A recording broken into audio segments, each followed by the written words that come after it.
Hola, buena mi gente, ¿qué tal estáis? Bienvenidos otra vez a mi canal, el canal de Diego Economía. Hoy os traigo un tema muy fácil de explicar y creo que muy fácil de entender, que es el tema de la inflación, que es básicamente la subida generalizada de los precios y de forma continua. El caso es que, a pesar de que es fácil de explicar y fácil de entender, no comprendemos por qué surge o qué son las expectativas autocumplidas o incluso no aceptamos cuáles son las soluciones que se proponen para este tipo de problemas. El problema que tiene la inflación es que cuando hay demasiada, nuestro dinero, el dinero que ahora mismo estamos ganando, no vale lo mismo. O si, yo qué sé, me lo invento, si hoy compramos una manzana con 1 euro y el día de mañana esa manzana vale 1,50, pues evidentemente hemos perdido poder adquisitivo porque necesitamos 50 céntimos más para comprar lo mismo que antes. Y esto es un problema. Es un problema porque si esto pasa demasiado rápido en el tiempo, hay inestabilidad de precios, la gente desconfía del dinero. Y si hay una desconfianza del dinero, se puede crear un corralito, lo que pasó en Argentina, es decir, que la gente vaya a coger el dinero en los bancos. Y ya vimos en el tema anterior que si eso pasa, si todo el mundo va al mismo tiempo, o una gran parte de la población va al mismo tiempo a sacar todo su dinero, por esa desconfianza, se genera una ruptura del sistema financiero. O, aunque no pase esto, si tú ganabas 1.000 euros, me lo invento, o 2.000 euros, tus 2.000 euros al final de año valdrán mucho menos y esto te genera, pues, yo qué sé, desasosiego, malestar social, genera falta de inversiones. Esto es importante. Si tú sabes o quieres invertir en una empresa y tus activos van a valer el día de mañana menos, pues evidentemente no inviertes. Recoges ese dinero, lo conviertes en oro, por ejemplo, para tener un valor, digamos, estable en el tiempo o intrínseco, y pasan 200.000 cosas que no son deseables en una sociedad cuando se produce la inflación. Pero ¿cómo retenemos la inflación? Ya lo veremos a lo largo del vídeo. Este es el problema. Venga, vamos a ello.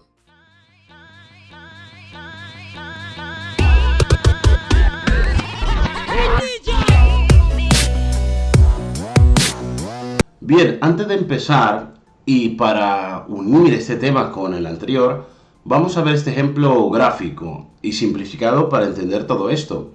Ya veremos cómo se calcula realmente la inflación o el IPC en el vídeo y dedicaremos otro vídeo aparte de este donde se estudia de manera mucho más, digamos, fiel o bueno, mucho más detallada, ¿no?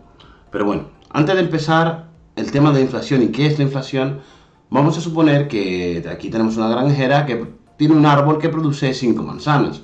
Y hay 5 personas con 1 euro cada una y vamos a suponer que en este mundo imaginario solo se producen manzanas y vivimos solo a base de manzanas y es el único producto que compramos. La manzana aquí representa todos los productos de una economía, ¿vale? Esto es más complejo de lo que podemos expresar aquí, pero para que entendamos esto de manera intuitiva, ¿no? Entonces estas personas dedican 1 euro a comprar esas 5 manzanas y supongamos que con una manzana le es suficiente, es decir, nadie acumula producción, que esto también es importante porque este individuo compra 4 manzanas, evidentemente 4 personas para el resto de las manzanas, esto genera una presión y encarece esta manzana básicamente porque hay más personas que manzanas quieren adquirir, pero en este caso vamos a suponer que cada persona tiene su manzana por 1 euro. Aquí lo tenemos claro, una manzana, una moneda. ¿Qué pasaría en un mundo en el que de repente la política del Banco Central Europeo fuese expansiva y multiplicara el dinero bancario? Conectando con el tema anterior, es decir, baja el coeficiente de caja, baja el tipo de interés, la gente tiene más dinero en su poder. O el gobierno, vamos a suponer que es una medida gubernamental o fiscal, y dice de repente, oye, pues vamos a pagar más a estas personas, ¿vale? Vamos a darle más dinero a estos individuos. Y de repente estos individuos adquieren más dinero, ¿vale? Este tiene 3 monedas, este de 3, este 2, este 2 y este 2, y nos damos cuenta que ahora aún ha aumentado 7 monedas y esto supone un 140%. Vamos a suponer también, para hacerlo más realista, que esta granjera ha conseguido ser más productiva y ha aumentado también la producción de manzanas. De este producto ha aumentado 3, ha aumentado un 60%. Nos damos cuenta ya de inicio que han aumentado las monedas en un 140%, el dinero en un 140%, y a pesar de que la producción de manzanas también ha aumentado, pero solo ha aumentado un 60%. Si seguimos la analogía anterior, nos damos cuenta de que hay más dinero para las manzanas que hay. Incluso habiendo estas aumentado, nos damos cuenta que una manzana ya no vale 1 euro, porque hay más dinero de lo que se ha producido. El aumento del dinero ha aumentado más de lo que se ha producido. O para que me entendáis, ha aumentado más que el aumento de la producción. Esto implica que para esas manzanas la granjera pida más dinero por cada manzana producida. Por lo tanto, en este caso, en caso simplista, pues una manzana ahora costará 1,5 euros. O lo que es lo mismo, por el mismo dinero que yo tenía antes, es decir, por una moneda de euro, solo puedo comprarme un 66%, aproximadamente un 65% de manzana de antes, es decir, una porción. A esta inflación, a este tipo de inflación, se le llama inflación de demanda. ¿Por qué se le llama inflación de demanda? Porque el aumento del precio de estos productos aumenta porque hay más personas demandando el mismo producto, la misma cantidad de producto, o esas mismas personas tienen más dinero, más capacidad monetaria o más capacidad adquisitiva para comprar las mismas unidades de productos que habían antes. Entonces, el empresario, maximizando su beneficio, evidentemente cobrará más por estos productos. Es algo lógico. Lo que en definitiva estamos diciendo aquí es que el aumento de la masa monetaria, a pesar de que se produzca un aumento de la producción, si el aumento de la masa monetaria es más grande que el aumento de la producción en proporción, si no mantienen la proporción, es decir, si no mantienen esa proporción 1 a 1, en este ejemplo, como hemos visto antes, se va a producir un aumento de la inflación. Aquí la inflación la representaremos con el símbolo pi, es decir, se producirá más inflación, porque habrá más capacidad adquisitiva que productos hay, o el crecimiento de la capacidad adquisitiva en proporción ha crecido más que la producción del país. Y esto producirá inflación de demanda. Bien, vamos a ver otro caso, otro tipo de inflación. Vamos a suponer que inicialmente, y vamos a suponer que la producción se mantiene y que lo único que cambia son los costes de producción, vamos a ver este tipo de inflación. ¿Cómo le llamamos?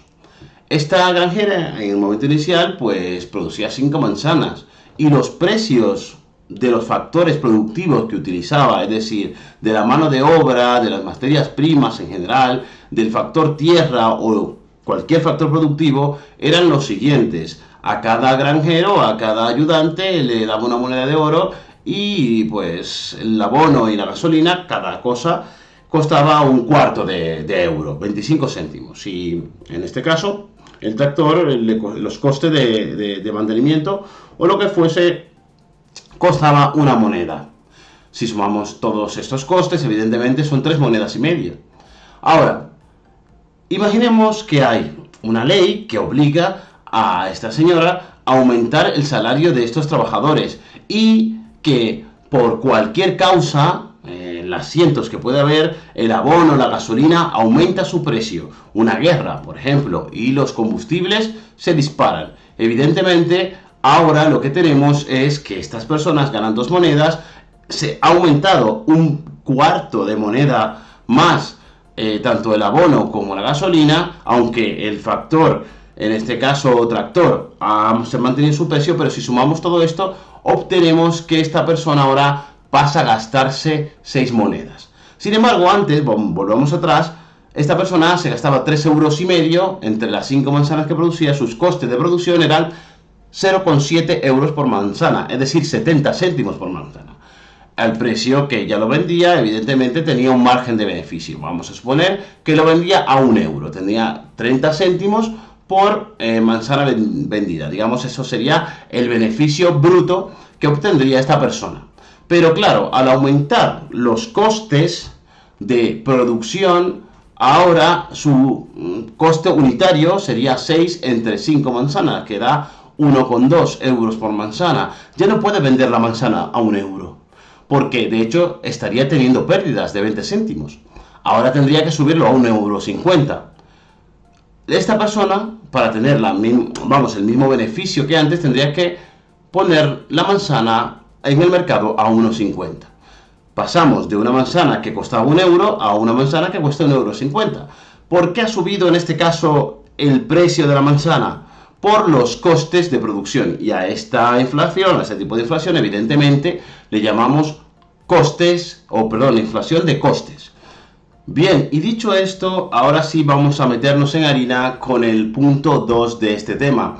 La inflación. ¿Qué es la inflación? Como ya hemos visto antes, es la subida de los precios, pero hay que detallar o matizar que es una subida continua y generalizada de los precios. No vale que en la serie de precios haya un pico de subida cuando la tendencia en general es de caída. Además, no vale tampoco que sea la subida de un producto.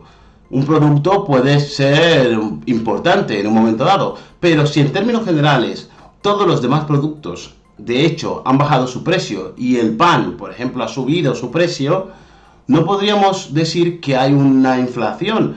Podríamos decir que hay una deflación en términos generales porque la generalidad de los precios, la mayoría de los precios están cayendo. El pan ha subido, pero los precios de todos los demás productos han bajado. Esto es importante definirlo porque, claro, ¿cómo definimos esto? ¿Cómo definimos la subida generalizada? ¿Cuáles son todos los productos? Para simplificar esto a nivel de las familias, lo que hace el gobierno en este caso es establecer una cesta de bienes y esa cesta de bienes representa aquellos productos más relevantes para la subsistencia o más relevante para la economía familiar. Es decir, imaginaos huevos, harina, pan, fruta, todos los productos que utilizamos habitualmente para nuestro día a día formarían parte de esta cesta y veríamos cómo, o lo que tenemos que hacer es ver cómo evolucionan los precios de esos productos, que son, digamos, los importantes o relevantes para calcular la inflación. No vamos a meter el precio de unas zapatillas o el precio de una cartera. ¿Por qué? Porque no son los que habitualmente utilizamos ni son los relevantes para calcular cómo va el bolsillo familiar a lo largo de los meses. Por lo tanto, para simplificar esto, diremos que es generalizado cuando estos productos importantes aumentan su precio o reducen su precio. Y, repito, tiene que ser continua, no puede ser un poquito una vez y así anecdóticamente y ya está. Bien, como he dicho antes, ha de ser continua, es decir, que se produzca una vez de forma aislada no implica inflación, ha de ser continua. Y generalizada, que se produzca una subida en la mayoría de productos o lo más representativos. A esto me refería con la cesta de bienes. Bien, otro concepto importante es la deflación. La deflación es lo contrario a la inflación. Es el descenso continuo y generalizado de los precios. Y esto es tan peligroso o más que la propia inflación. ¿Por qué? Porque la inflación es la subida de los precios y es verdad que empobrecemos nuestro bolsillo a medida que pasa el tiempo. De hecho, habréis escuchado a vuestros abuelos decir que antes podían salir con 5 euros, lo que son ahora pues 6.000 pesetas. Y eso, bueno, lo que era antes 6.000 pesetas y ahora 5 euros, perdón. Y eso te sorprende porque ahora con 5 euros no sales ni a la esquina. ¿Por qué? Porque las cosas han ido subiendo poco a poco desde esos años hasta ahora. Eso lo tenemos claro. Y eso lo asumimos, pero la deflación es una caída continua de los precios que impide que compres nada. A ver, si un televisor que vale 1.000 euros hoy, tú sabes que dentro de unos meses valdrá 800, pues esperarás para tu compra. Esperarás a dentro de 2 meses que vale menos y te ahorras 200 euros. ¿Sí? Pero es la pecadilla que se muerde la cola, porque si esperas a que dentro de 2 meses valga menos, los productores de televisores van a decir, ¿para qué voy a invertir ahora? Si dentro de unos meses, digamos, los factores productivos valdrán menos. También genera una desinversión en la economía. Y eso es peligroso, porque genera el mismo problema que una inestabilidad de precios. Digamos que la inflación es mala o inapropiada, pero la deflación es horrible. había una frase específica para esto de un economista, que no me acuerdo, ya lo buscaré, ya lo pondré por ahí, pero la inflación es incómoda, pero la deflación es horrible. Y también me gustaría puntualizar que existe otro concepto que la gente suele confundir, ¿vale? Desinflación. Deflación y desinflación no es lo mismo. Repito, ojo a esto, no es lo mismo. La desinflación es un incremento de la inflación, pero menor de lo esperado. Imaginaos, esto es muy fácil de entender. Imaginaos que se esperaba por algún evento particular que la inflación fuese del 5% para el mes siguiente. Pero de repente la inflación ha crecido, pero ha crecido solo un 2%, no un 5% como se esperaba. Pues en ese caso podríamos hablar de que se ha producido desinflación, que la inflación es positiva, en este caso, pero menor de lo que se esperaba, que era ese 5%. Sin embargo, la deflación es un crecimiento negativo. Cuando calculemos la inflación, si el resultado nos da menos 2%, estaríamos ante una situación deflacionista. Lo digo otra vez, ojo a esto, deflación y desinflación no es lo mismo. Deflación, crecimiento negativo de la inflación. Desinflación, crecimiento positivo, pero menor a lo esperado. Esta inflación, esto es, digamos, el tendón de Aquiles de cualquier economista medio. De cualquier economista incluso, bueno, más que medio, no voy a subestimar esto. Esto es el talón de Aquiles de cualquier sistema político, la estanflación. Es la unión de dos cosas, estancamiento más inflación. Voy a explicar esto. Cuando hay estancamiento económico, la gente no compra tantas cosas, no tiene dinero, hay mucho paro. Y si hay paro, la gente ahorra. Y si hay ahorro, no compra televisores, ropa, muebles o electrodomésticos o lo que fuese. Por lo tanto, si no se compra algo de un producto, el producto tiene que tender a bajar su precio. Es decir, si no se compran naranjas, vamos a suponer naranjas, esas naranjas se van a estropear, van a perecer. Por lo tanto, los productores de naranjas, ¿qué van a hacer? Bajar el precio de las naranjas para venderlas, hacer ofertas o lo que fuese. Porque hay un estancamiento, porque la gente no puede comprar naranjas. Y si hay demasiadas naranjas, bajarán el precio. Eso lo produce el estancamiento. Entonces, una bajada de los precios generalizado es una deflación.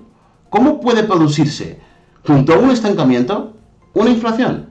Pues eso se dio o se ha dado en épocas particulares de la historia. Y épocas particulares que tienen que ver con los combustibles. En el año 70, bueno, en el año 73, más bien la crisis del petróleo, Estados Unidos entró en guerra con países de Medio Oriente, ¿no? Y la OPEP, que es la productora de petróleo de países de Oriente, se enfadó con Estados Unidos, que era, digamos, su principal cliente y demandante de petróleo. Por lo tanto, decidió reducir la oferta, la cantidad. Si se reduce la cantidad del petróleo y de la gasolina, que se necesitaba mucho en América, ¿qué le va a pasar al precio de la gasolina? Que se va a disparar. Se va a disparar. Y como he dicho antes, la gasolina está indexado, digamos, es un producto que se utiliza en mogollón de cosas. Se utiliza en casi todo. Solo pensemos en el transporte de todos los materiales de la industria. Se utiliza para gasolina para transportar. La maquinaria de estas industrias necesitan gasolina. Por lo tanto, si su precio se dispara, se produce lo que es una inflación de costes. Y esta inflación al final se termina derivando al precio del producto. Por lo tanto, ¿qué pasó en el año 73? Que se produce un estancamiento, ¿vale?, por parte de Estados Unidos, no hay tanto empleo, se reducen los salarios, etcétera, etcétera, etcétera, pero la OPEP, como está en guerra comercial contra Estados Unidos, le sube el precio de la gasolina a Estados Unidos, lo que hace que lo poco que se produzca en Estados Unidos valga mucho. Y se producen dos cosas a la vez, estancamiento e inflación. ¿Qué pasa en este caso? En este caso, es para salir de aquí, y aquí es donde viene el problema, y el tendón de Aquiles, la debilidad de cualquier economía viene aquí. Para salir de un estancamiento hay que inyectar dinero a la economía. Hay que aumentar la masa monetaria. Hay que hacer que la gente pueda pedir préstamos. Hay que hacer que la gente consuma, compre, porque si la gente consume y compra, pues al final se va a producir un efecto en cadena, lo que se llama el multiplicador keynesiano, que ya veremos más adelante. Si yo compro a la panadería mucho pan, pues el panadero va a comprar harinas, va a comprar levaduras y va incluso a tener que contratar a una persona. Así que aumenta el empleo. Y esa persona que antes estaba en paro va a recibir un salario por parte del panadero y va a comprar fruta en la frutería. Y así sucesivamente. Y esto genera, digamos, un bienestar. Pero ¿qué pasa cuando yo inyecto dinero a la economía? ¿Qué se produce? Inflación. Y tenemos un problema, que estamos en el estancamiento y tenemos que inyectar dinero, pero también tenemos una inflación que hace que nos empobrezcamos, que nuestro dinero valga menos y por lo tanto no podemos inyectar demasiado dinero. Claro, y eso es un problema, porque podemos decir, bueno, vamos a atacar la inflación, vamos a reducir la inflación. ¿Y cómo se reduce la inflación? Pues quitando dinero de la economía. Pero no podemos quitar dinero de la economía porque vamos a incidir o vamos a hacer que crezca aún más el estancamiento. Entonces, esto es un problema que empobrece a las personas aún más rápido y genera, pues, evidentemente, un momento de crisis profunda que al final se sale con un sufrimiento por parte de la población y una, digamos, absorción o asumir ese coste de oportunidad que vamos a estar empobrecidos durante un largo tiempo. Se termina saliendo, pero este sería el tendón de Aquiles. Esto daría para un tema completo, pero no me quiero detener aquí. Esto lo quiero explicar, lo he querido explicar así, con ejemplos muy básicos, pero además un ejemplo real, que es la crisis del año 73. No obstante, con la guerra de Ucrania, que vuelve a salir el tema, la guerra de Ucrania produce en un momento dado este problema y uno de los miedos de Europa era que estuviéramos entrando en un periodo de estancamiento económico más inflación por la cuestión de la gasolina y del petróleo y del gas ruso. Pero bueno, repito, no me quiero meter en más detalles porque me puedo extender muchísimo con este tema. ¿Qué tenemos también? Inflación subyacente, que es también muy importante. La inflación subyacente habla de esa inflación que no tiene en cuenta esos productos que fluctúan su precio demasiado rápido. Supongamos la gasolina. Por ejemplo, la gasolina puede subir y bajar porque los países de Oriente Medio, productores de gasolina, entran en guerra. O entramos en guerra contra Rusia y evidentemente Rusia, que es el proveedor de gas a toda Europa, recorta esa producción y los precios del gas suben. Entonces, como esos precios están vinculados a otros productos, evidentemente el precio sube y baja de manera rápida y esto pues nos dice que la inflación sube o baja, pero no nos está dando una información realista, porque esa subida y esos precios pueden cambiar rápidamente a lo largo del tiempo.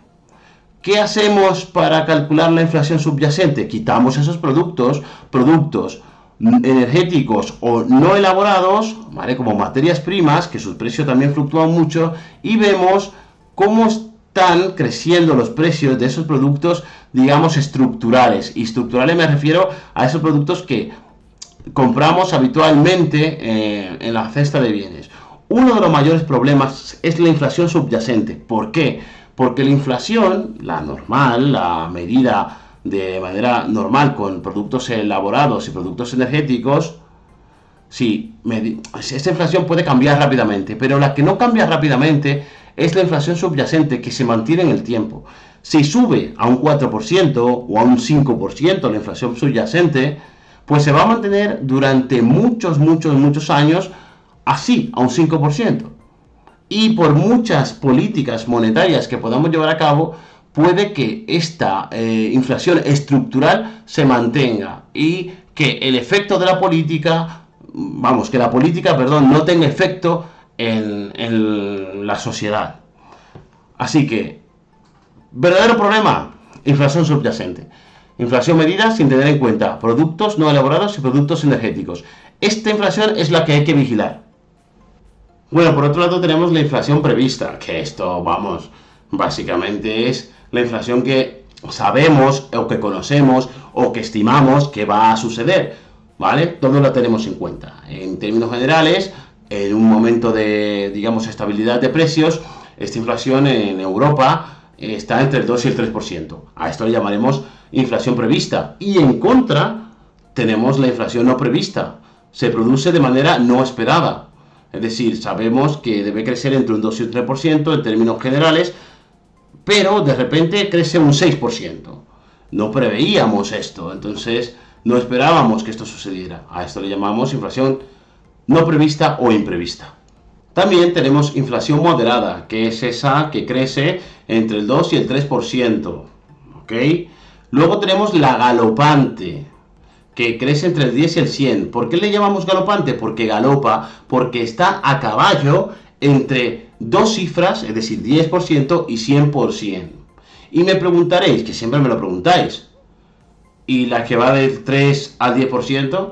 Sería no moderada, por decirlo de alguna manera. No moderada sería demasiado elevada, pero no llegaría a ser galopante.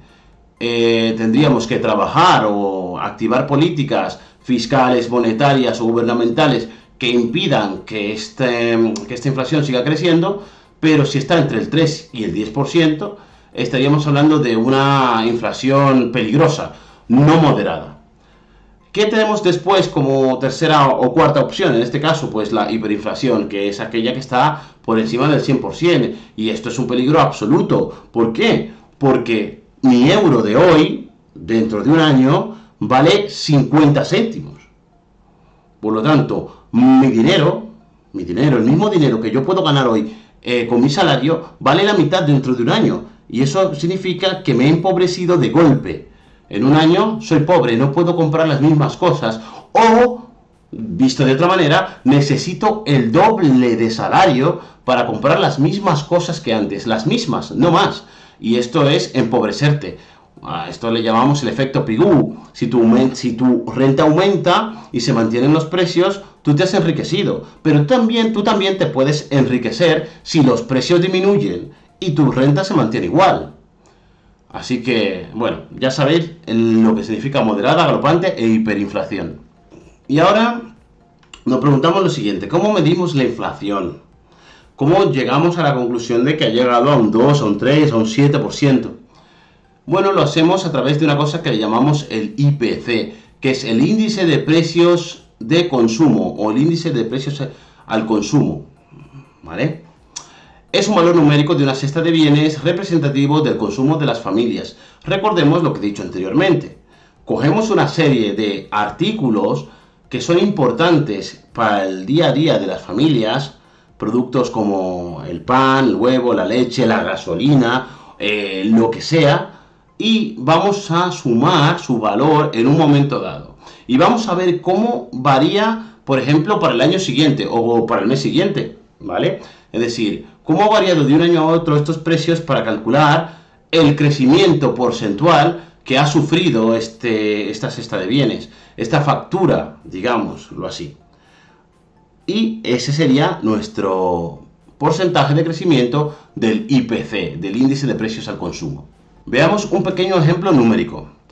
Vamos a suponer que estos son, digamos, los productos más representativos de la cesta de bienes, que no estaríamos lejos de que fuesen reales, ¿vale?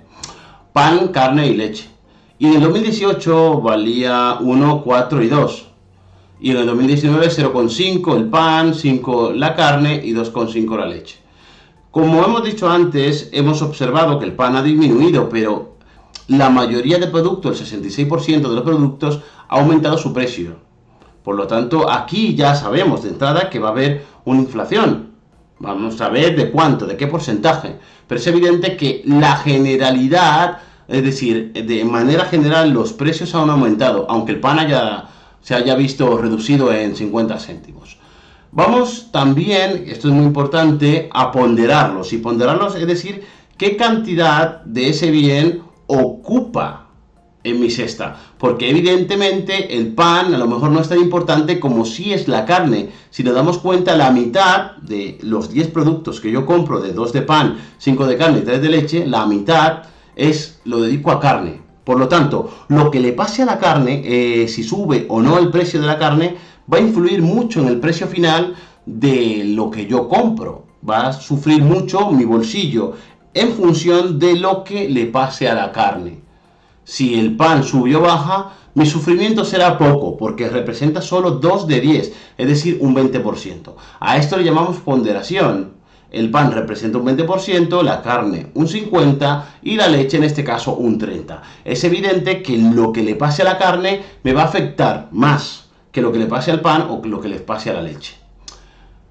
¿Cómo calculamos el precio medio ponderado? Que en este caso lo voy a hacer por el precio medio ponderado, pero en realidad esto se hace a través de las PEIRES, que es básicamente lo mismo. Es decir, vale, pues 1 por 0,20, que es el 20% del pan, ese precio en el año 2018, estamos calculando 2018, 0,5, que es este 50%, por el precio de la carne, por el 4, aquí está, que no lo veía, y por último 2 euros que me vale la leche por su ponderación, por 30%.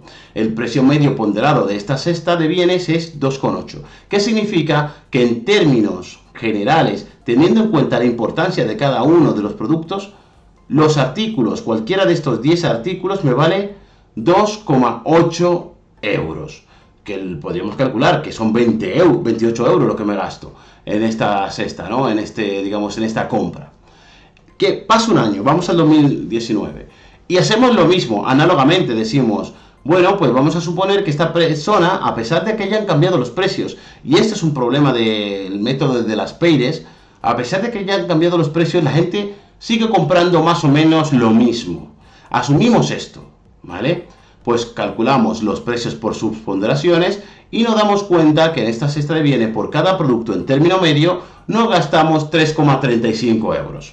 Ya hemos visto que en término medio este año nos gastamos más. Nos gastamos 3,35 euros, sin embargo el año pasado por cada producto en término medio no gastábamos 2,8. ¿Esto podríamos calcular, digamos, una tasa de variación? Perfectamente, podríamos decir que la tasa de inflación es el precio medio ponderado actual, en este caso 3,35, entre el anterior, para ver cuál ha sido su evolución, menos 1 por 100 para dejarlo en porcentaje. Ya lo tenemos, 3,35 entre 2,8 menos 1 me da un 20%. ¿Cómo se calcula un índice? Porque esto es un precio medio ponderado, pero un índice es decir, es darle un valor de 100 a un momento dado de la historia. En 2018 pagábamos por producto 2,8. Pues vamos a suponer que esto va a ser el valor 100. Y en 2019 pagaremos 3,35. ¿Qué será 3,35 entonces? Pues será X. Hacemos una regla de 3, ¿vale? 100 por 3,35 entre 2,8 y nos da 19,64. Nos damos cuenta de que ya vemos que la diferencia entre 100 y 119,64 es 19,64, que es básicamente aproximadamente nuestro porcentaje. De hecho, si calculamos la tasa de inflación utilizando los índices, utilizamos el año base, que es 2018, y vemos que de 2019, 219,64 entre 100 menos 1 por 100, es evidente que nos va a dar alrededor de un 20%, nos tiene que dar lo mismo, independientemente de cómo lo calculemos.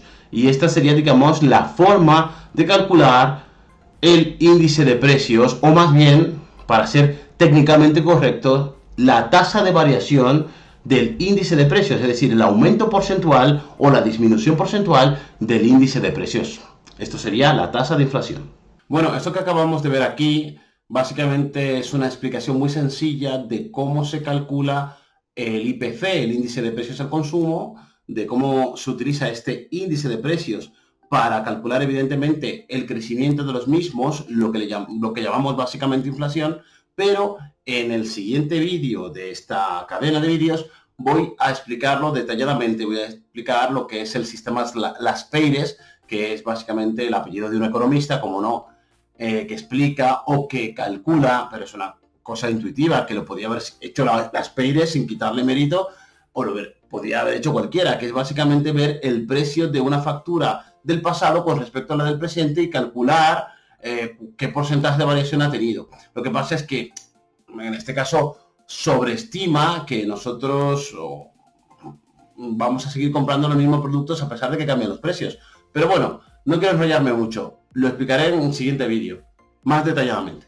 Ahora bien, recordemos lo que vimos al principio. Existen varias teorías sobre la inflación. 1. Inflación de demanda es aquella que se produce por el aumento de la demanda dada una oferta. Imaginemos que existe un móvil súper guapo y que todo el mundo lo quiere. Pues evidentemente, antes, vamos a suponer que ese móvil no lo conocía ni Cristo y 2 personas lo querían comprar, pero de repente se ha puesto de moda y ha crecido la demanda. Ahora hay 2.000 personas que quieren comprar ese móvil. ¿Qué le va a pasar al precio del móvil? De forma intuitiva, nosotros sabemos que ya no va a valer lo mismo que antes, sino que va a valer más, porque hay más personas que lo quieren comprar y solo hay un móvil. No se ha producido de ese móvil más unidades, solo hay uno. Por lo tanto, el precio del móvil va a dispararse. A esto le llamamos inflación de demanda. Imaginaos, este gráfico ya lo conocemos, ya lo hemos visto en el canal muchas veces. Imaginemos por un momento que el precio de equilibrio está en P1 con la cantidad que se demandaba en 1 también, y de repente pues se ha puesto de moda y todo el mundo quiere comprar más de este producto. Pues evidentemente aumenta la demanda, se mantiene la oferta sigue siendo la misma, que es la amarilla. ¿Qué le va a pasar a su precio? Se van a encontrar en un punto más alto y por lo tanto pasará del precio 1 al precio 2. Se va a producir un aumento de los precios de este producto. Bien, en segundo lugar tenemos la teoría de la inflación de costes. Es aquella que se produce por el aumento de los costes de las materias primas o productos que se utilizan o que utilizan los empresarios para ofrecer bienes y servicios, mano de obra, petróleo, que se utiliza en casi todo, etc. Este caso ya lo conocemos porque ya lo hemos visto en una infografía o de manera gráfica al principio. Pero vamos a suponer que el pan, la carne y la leche valen 1, 4 y 2 y la cantidad que se produce en este caso son cantidad de 1000 y 1000. Entonces, los ingresos que obtiene, en este caso por cada producto, el empresario, vamos a suponer que es el mismo para simplificar, es de 1000 euros, 4000 y 2000, que esto hace 7000. Los salarios que tiene que pagar, porque para producir estos bienes tienen que pagar 5 trabajadores, son 1000 euros por cada trabajador, 5000. Y el local, vamos a suponer que vale 1000 euros 1000. Pues entonces, 7000 que ingresa y 6000 que se gasta, su beneficio es de 1000. Vamos a suponer que se introduce una ley, y esto lo hacemos de manera drástica o así como demasiado generalista, sin tener mucho en cuenta los cálculos finos, porque evidentemente es algo didáctico lo que estamos trabajando aquí. Vamos a suponer que una ley obliga a las empresas a actualizar los salarios un 20%, debido a que ese ha sido la tasa de inflación del último año. Esto es importante, lo último que digo aquí en este ejemplo. A esto se le llaman expectativas autocumplidas. Me explico. Nosotros, como trabajadores, entendemos que todos los años se produce una inflación del 3%, imaginemos, y sabemos que nuestro dinero vale un 3% menos cada año. Por lo tanto, a nuestro empleador o a nuestros sindicatos le exigimos que luchen porque a los trabajadores nos suban un 3% los salarios. Y eso está muy bien, porque en vez de ganar 1000 euros, ganaré 1030, o en vez de ganar 2000, ganaré 2060. Tendré 60 euros más. Si me aumentan 60 euros, esa pérdida de valor, pues no la voy a sufrir tanto. Esa es la idea inicial. Bien, pues como a mí me suben el sueldo, me suben el salario, también suben los costes de los empresarios, porque nuestros sueldos, son parte de esos costes. Y por lo tanto, ¿qué va a hacer el empresario? Soterradamente o de manera muy abierta, pues subir también el valor del producto que yo fabrico. Y por lo tanto, traslada mi coste de subida de salario al producto que fabricamos. Y esto hace que alguien pague más dinero por ese producto. Cuando antes pagaba 1 euro, a lo mejor tiene que pagar 1,30 € por esa botella de agua. Entonces, supongamos que como la inflación del último año ha sido del 20%, que era lo que vimos antes, nosotros obligamos a través de sindicatos que los empresarios nos paguen un 20% más, para no perder poder adquisitivo, ¿no? Para no perder valor de dinero. ¿Cómo quedaría esto? Pues vamos a suponer que los precios no cambiasen, los precios de estos productos no cambiasen, fuesen de 1 euro, 4 euros y 2 euros como antes. Pues los ingresos siguen siendo los mismos, pero el coste ya no, porque ahora el trabajador, vuelvo atrás, aquí ganaba 1.000 euros, pero como ha tenido por obligación del Estado el empresario que aumentar un 20% y pagar en vez de 1.000 euros 1.200, ahora el coste de los salarios ya no es 5.000, sino más bien 6.000. Supongamos que el local no ha subido, que el local sigue valiendo lo mismo, que no hay inflación en el local. Pues si sumamos 6.000 más los 1.000 me da 7.000. Si los ingresos siguen siendo lo mismo, el beneficio aquí es cero. Exagerando, lo que tenemos claro es que si los precios no cambian, pero los costes sí aumentan, el beneficio marginal, es decir, la parte que el empresario ganaba por cada unidad, se ve mermada, disminuye. Y como el empresario quiere seguir ganando lo mismo, al menos algo de dinero, decide subir los precios en el porcentaje que han aumentado los costes salariales, o por lo menos traslada una parte de esa inflación a los precios de los productos que fabrican, y por lo tanto al final aumentan los precios. Nosotros esperábamos que aumentasen los precios un 3%, debido a que nos pagan más y nosotros tenemos más dinero en nuestro bolsillo, creemos que tenemos la misma capacidad adquisitiva que antes, el producto o el coste, porque nosotros somos un factor productivo, sale más caro, el empresario tiene que subir los precios y por lo tanto al final se produce lo que nosotros en principio dijimos el año antes que se iba a producir. Por eso se llaman expectativas autocumplidas, porque nosotros pensamos que van a subir los precios, exigimos salarios más altos y al final la exigencia de esos salarios más altos producen costes empresariales más altos y por lo tanto precios más altos de esos productos. ¡Boom! Tenemos claro que si nos suben los salarios también van a subir los precios. Y en este caso entonces, ¿qué podría ser el empresario? Pues voy a subir los precios, en vez del pan valer 1 euro, la carne valer 4 y la leche 2, voy a aumentar el pan a 1,2, la carne a 4,8 y la leche a 2,4. Para aumentar ese pequeño porcentaje de costes que me ha aumentado los costes de producción. ¿Vale? Pues imaginaos que se siguen comprando las mismas cantidades, por simplificar, pues ahora los ingresos serán 1.200, 4.800 y 2.400, que hacen un total de 8.400. Menos los 7.000 euros que tengo que pagar por los salarios, digamos, aumentados, pues ahora tengo un beneficio de 1.400, vaya, pues tengo más beneficios que antes incluso. Es decir, ¿a quién estamos perjudicando aquí? Al consumidor final. A quien perjudicamos es al consumidor final. Pero bueno, de esto ya hablaremos más adelante. Y esto es muy interesante lo que voy a decir a continuación. Pérdida de poder adquisitivo, esto ya lo sabemos, tu dinero vale menos. Si tú antes ganabas 1.000 euros y te querías comprar una televisión de 900 euros, pues nada, dedicabas un mes de ahorro a comprar un televisor y te sobraban 100 euros, perfecto, no hay problema. Pero como se ha producido una inflación y ahora el televisor no vale 900, sino que vale 1.200, ya tú tienes que hacer más esfuerzo, ya ganas 1.000 euros, tendrías que ahorrar más durante más tiempo para comprar el mismo televisor que te querías comprar porque antes valía 900 y debido a la inflación de los costes o de demanda, valen más, ¿ok? Bien, se produce una mayor presión fiscal y esto es muy, muy importante. Me explico, Hacienda te cobra más si saltas de un tramo a otro por la subida del salario acorde a la inflación. Me explico, tú ahora mismo al año ganas, me lo invento, 35.000 euros y te cobran un 19% de tu salario, ¿vale? En concepto de impuestos. ¿Qué pasa si me suben el salario en función de la inflación y me lo suben a 40.000 euros, por ejemplo?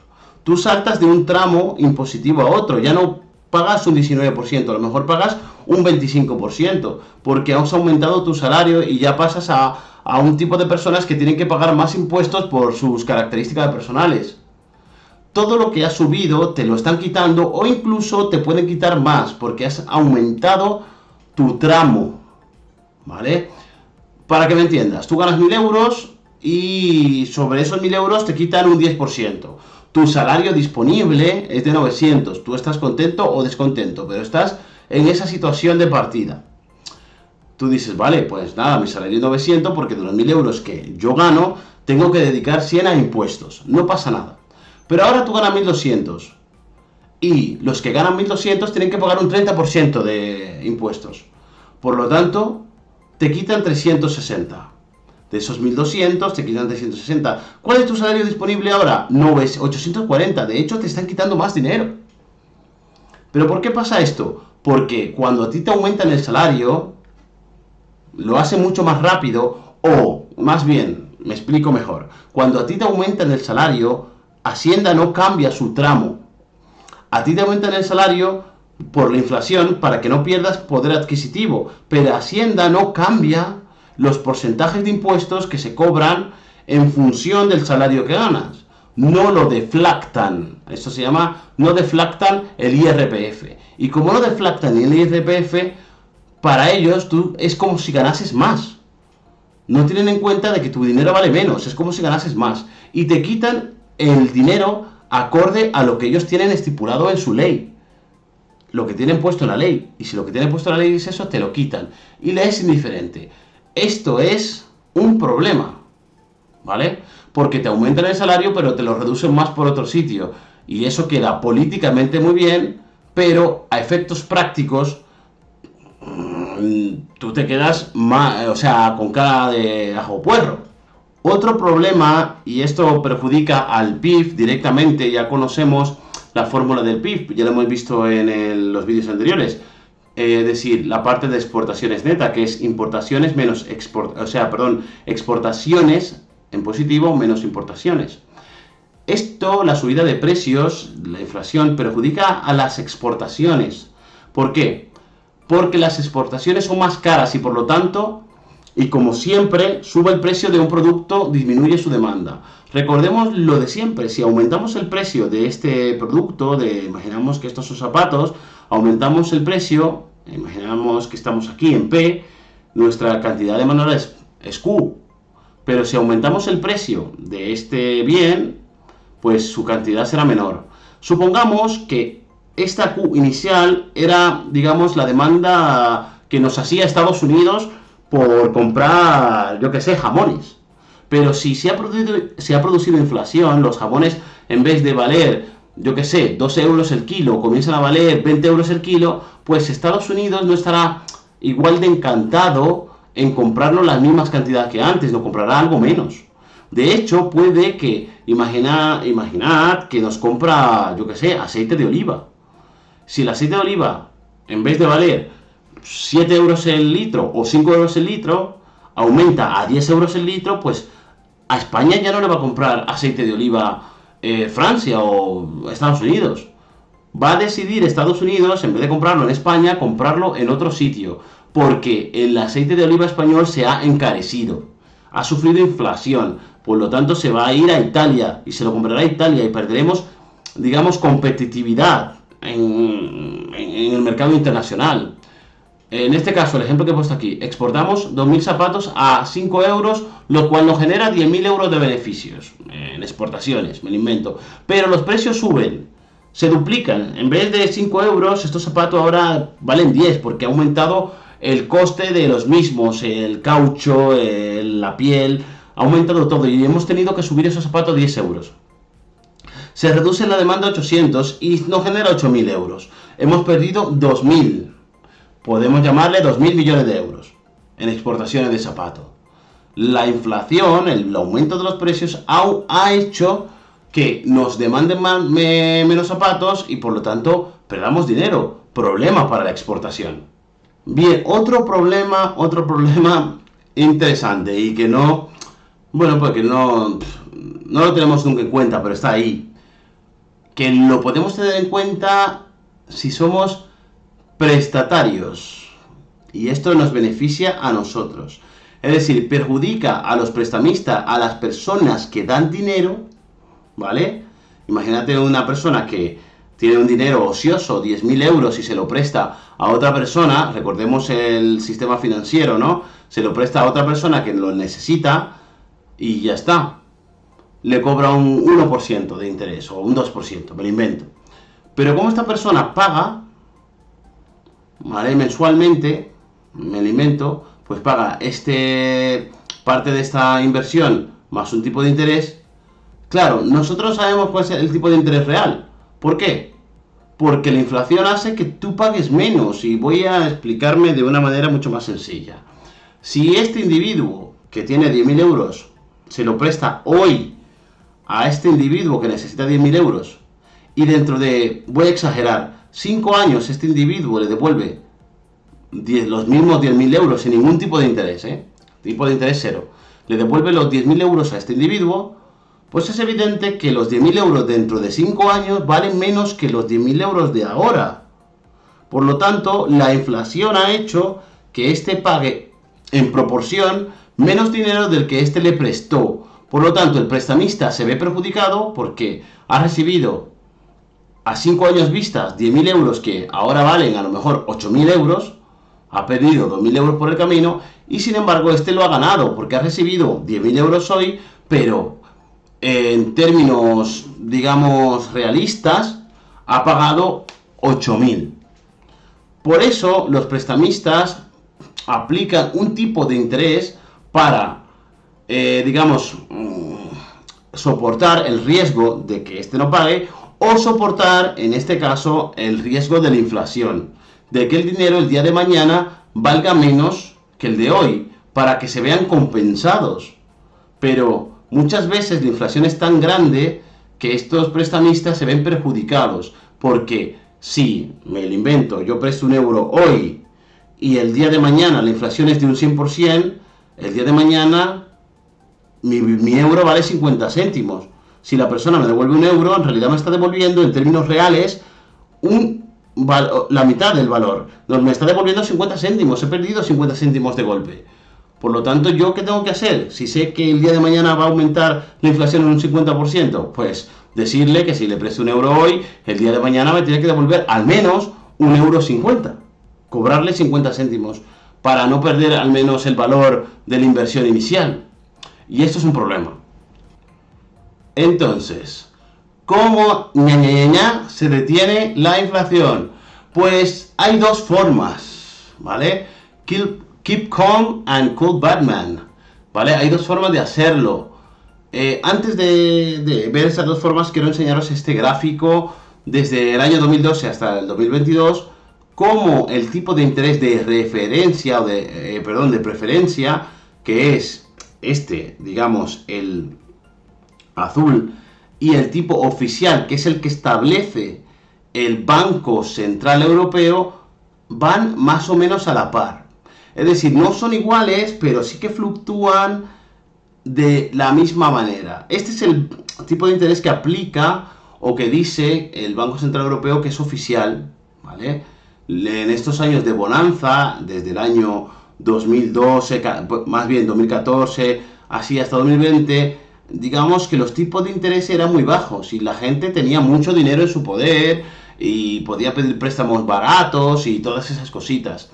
Este es el tipo bancario no oficial, que es el que se establece en término medio por los bancos, y se referencia a este. Si veis, va pegado, fluctúa casi de la misma manera.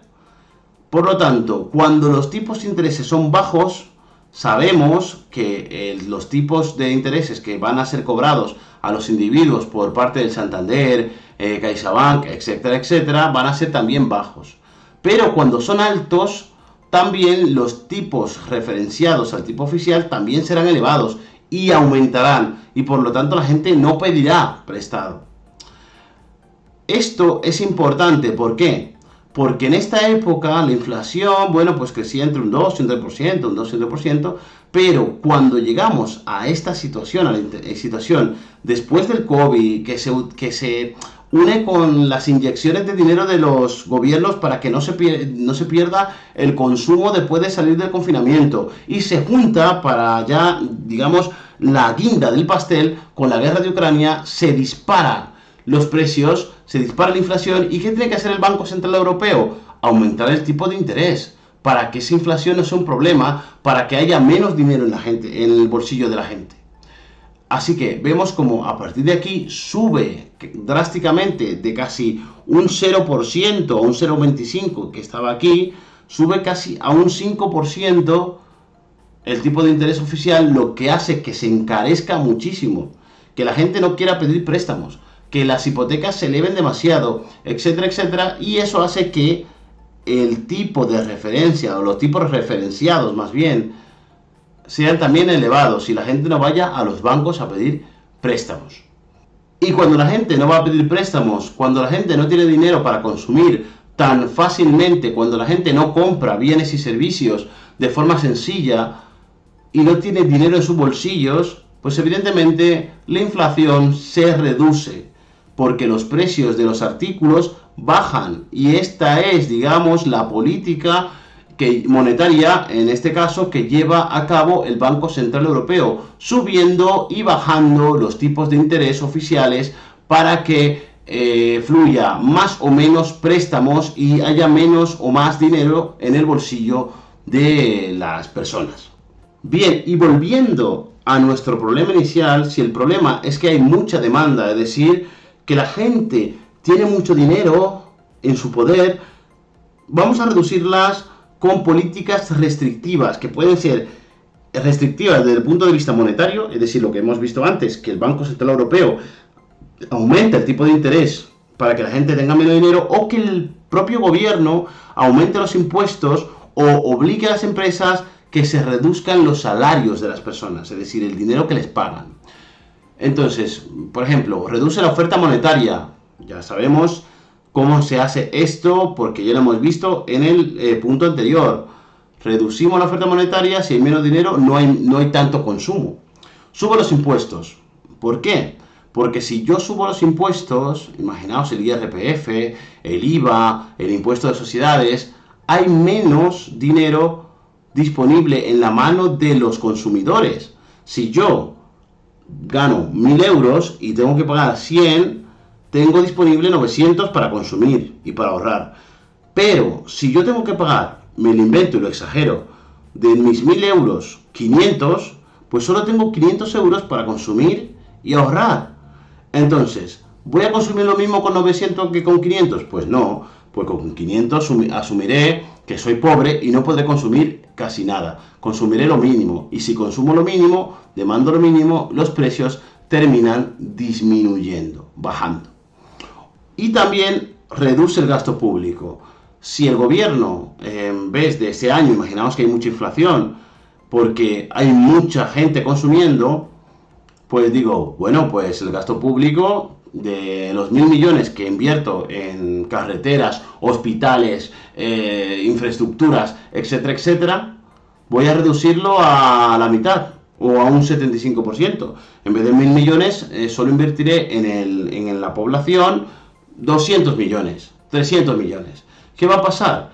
Pues que se va a reducir la actividad económica, porque el gobierno ya no va a contratar a tantas empresas para hacer carreteras, hospitales, para hacer escuelas, etcétera, etcétera, etcétera. Reduce la demanda agregada. ¿Y qué pasa desde el punto de vista de los costes? Si el problema es el aumento de los costes del empresario, redúcelos, reduciendo el salario de los trabajadores para evitar expectativas autocumplidas de inflación. Y esto es muy poco populista, es decir, sí, es impopular, vamos. Ningún gobierno se va a atrever a decir, pues hay que reducir los salarios. Pero esto cambiaría, digamos, la expectativa de consumo de las personas y por lo tanto reduciría los precios. Esto sería así de sencillo, pero claro, ¿quién es el guapo o el valiente que va a decir que, bueno, pues se bajen los salarios de las personas? Ahora la persona ganan 2.000 euros en término medio, pues vamos a hacer que ganen 1.250 euros, ¿no? Eso no hay valiente que lo haga. O reduce el consumo de las materias primas caras como el petróleo y buscar alternativas con un coste menor. Si el problema es el petróleo que está haciendo que se produzca una inflación, voy a desincentivar el consumo de petróleo. A lo mejor voy a poner impuestos o trabas para que se consuma petróleo y voy a invertir en, yo qué sé, en combustibles renovables o combustibles más ecológicos y económicos para fabricar los productos y de esa manera reducir el coste de estos productos y que el empresario pueda bajar los precios a pesar de que su objetivo sea aumentar la demanda. Esto es muy importante y es importante entender que una reducción de la inflación implica una reducción de la actividad económica de un país. Se puede crecer, se puede crecer económicamente, pero el crecimiento ha de ser sostenible. Y un crecimiento sostenible para la estabilidad de precios de una nación y, digamos, la confianza en que las cosas hoy valen lo mismo que mañana y que así más o menos dentro de un año valdrán más o menos lo mismo y que nosotros podemos hacer, digamos, inversiones a futuro o tener expectativas favorables del futuro, tenemos que asumir que el crecimiento ha de ser paulatino, lento, estable. Cuando hay una inflación demasiado grande, tenemos que tomar medidas poco populares, como reducir el dinero en el poder de los individuos. Y esto asumimos el coste de oportunidad del crecimiento económico. Tenemos que asumir incluso paro, porque las empresas, si no tienen capacidad de liquidez, muchas veces despiden personal y aumenta el paro, o muchas veces no hacen las inversiones que tenían previstas hacer porque no tienen dinero, porque el banco, por ejemplo, no les presta dinero porque el Banco Central Europeo limita esos préstamos. Entonces, tenemos que tener en cuenta todo esto. Bueno, y hasta aquí el vídeo de hoy, espero que te haya gustado, pero sobre todo espero que hayas entendido cómo se une el vídeo anterior con este. Y espero que entiendas que lo que nos viene bien, por un lado, es decir, que haya cantidades de dinero suficiente para activar la economía, para que haya personas que tengan poder adquisitivo, compren cosas y estas cosas al ser compradas, las empresas tengan un aumento de su producción y ese aumento de su producción implique contratación, por ejemplo, de trabajadores, que esto ya lo veremos en el mercado laboral. Todas esas cosas que nos vienen bien o que vienen bien a la economía para aumentar el bienestar social, puede venir mal por otro lado, que es un crecimiento acelerado de la inflación. Es importante entender que el crecimiento de la inflación debe estar entre el 2 y el 3% siempre, porque un crecimiento de la inflación implica que hay actividad económica, que la gente compra, que la gente tiene dinero y para los recursos disponibles va aumentando el precio, pero aumenta de manera suave, paulatina, va aumentando algo predecible, algo que nosotros asumimos como un crecimiento del precio aceptable. Es decir, un 2%. Sé que a final de año mi dinero, en términos generales, valdrá un 2% menos, pero lo puedo aceptar. El problema se da cuando ese acelerador hacia la pobreza o hacia la devaluación del dinero es demasiado grande. Por ejemplo, un 5 o un 6%, como estuvo hace poco por la guerra de Ucrania, España, y por todo el tema del crecimiento de los precios de los combustibles, que es, digamos, un producto que está mezclado, que está indexado con todo, ¿no? Con todos los productos que compramos diariamente. Cuando este acelerador, es decir, este crecimiento de la inflación es demasiado elevado, entonces nos empobrecemos demasiado rápido y esto genera lo que ya había dicho al principio, un descontento social que puede derrocar incluso gobiernos. En fin, que lo que quiero que quede claro es que aumentar la masa monetaria, como vimos en el vídeo anterior, es bueno para la actividad económica, pero malo para la inflación.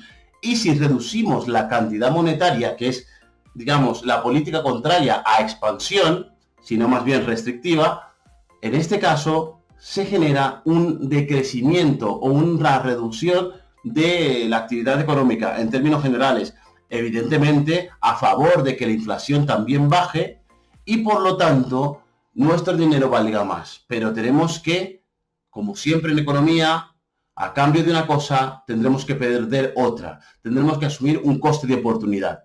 En fin, que sin más dilación, ya me he tirado aquí un rollo bastante largo, te veo en el siguiente vídeo. Un abrazo fuerte, venga.